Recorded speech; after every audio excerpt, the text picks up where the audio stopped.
I now give the floor to the distinguished representative of Malaysia.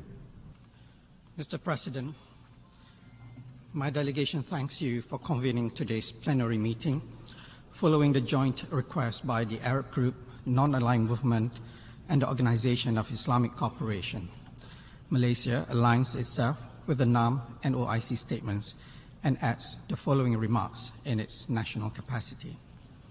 Mr. President, after more than 7 decades since the adoption of General Assembly Resolution 181 in 1947, which partitioned Palestinians' land into Arab and Jewish states, Palestinians continue to be denied their right to statehood. In contrast, Israel was accepted as a full member in 1949. Since then, the world has been witnessing turmoil and bloodshed in the land of Palestine. For 7 decades, Israel's illegal, brutal, and inhumane occupation has dispossessed Palestinians of their lands, properties, rights, and dignity. It has taken the lives of countless numbers of innocent men, women, and children, and continue to do so to this day. The current hostilities in Gaza are the latest episode in the already long history of Palestinian struggle under Israeli occupation. After about 7 months of relentless Israeli military onslaught, more than 35,000 deaths have been recorded, about 70% of whom are women and children. That is nearly 15,000 children and 10,000 women killed. The discoveries of mass graves in the compounds of Al-Shifa and Nasser hospitals are deeply concerning. The numbers of deaths among humanitarian workers and media personnel have also reached new records. The level of destruction of civilian infrastructure, including schools, hospitals, and UN premises, is unprecedented. The unrelenting destruction of Gaza and catastrophic humanitarian condition of its inhabitants are downright appalling. And despite warnings of disastrous humanitarian consequences, Israel remains adamant to mount a ground military assault of Rafah. The carnage in Gaza must stop. The international community must demand proper accountability processes, starting with thorough, transparent, and independent international investigations on all breaches of international law, including possible acts of war crime and genocide in Gaza. Mr. President, the question of Palestine must be resolved once and for all. Israel's occupation must end. Justice must be restored. The self-determination of the Palestinian people must be upheld. The fully sovereign state of Palestine must be recognized.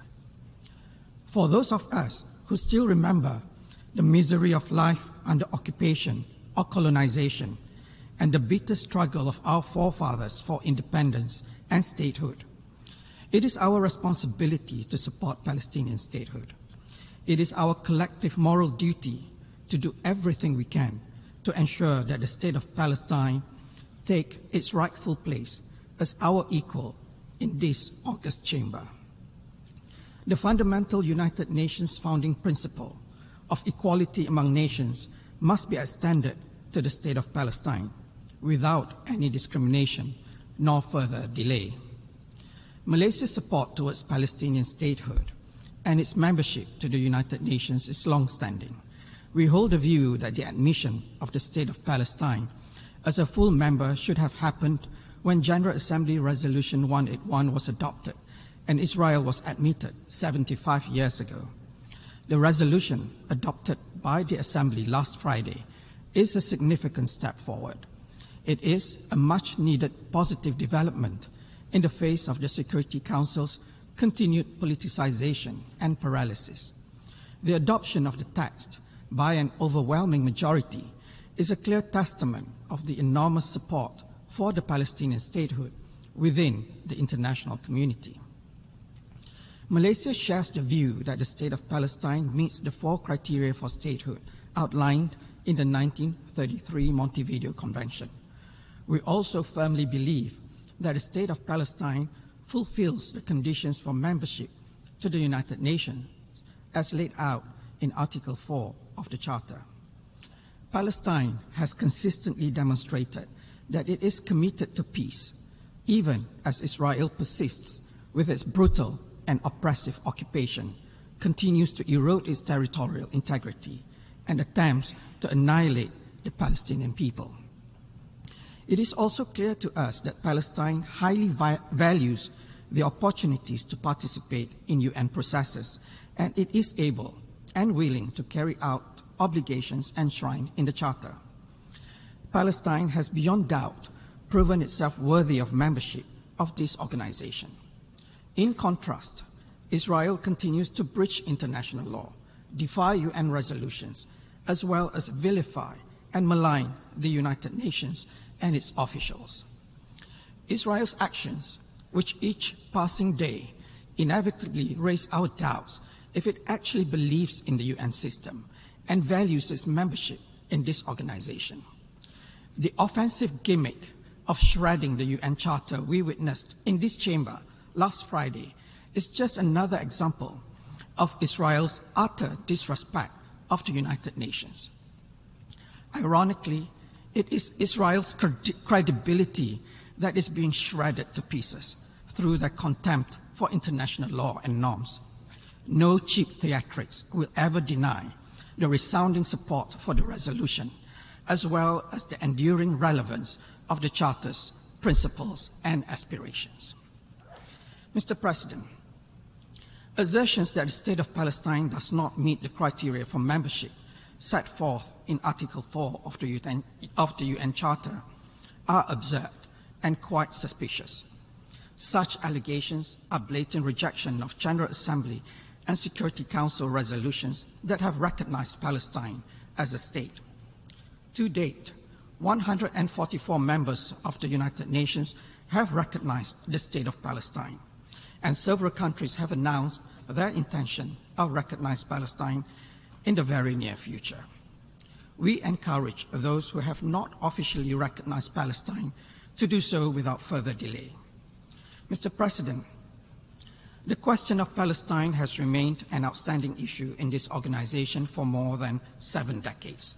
It is high time that the UN deliver on its duty and responsibility and produce a just, lasting, and peaceful solution to the question of Palestine.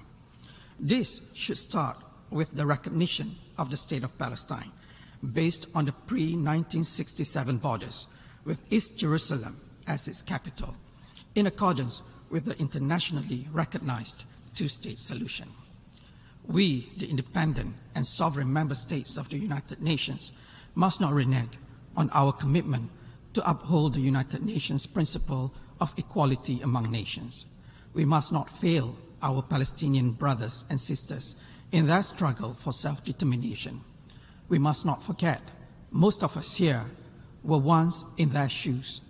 Palestinians too deserve to live in peace, to develop, and to prosper. We shall not and must not succumb to the pressure of those who seek to undermine peace in the Middle East. We call on all member states to be united and support efforts towards lasting peace in the Middle East. The full membership of the State of Palestine of the United Nations is a critical step towards this end. Malaysia stands ready to be part of and support initiatives aimed at realizing the inalienable right of the Palestinian people to freedom and self-determination. I thank you. I thank the distinguished representative of Malaysia.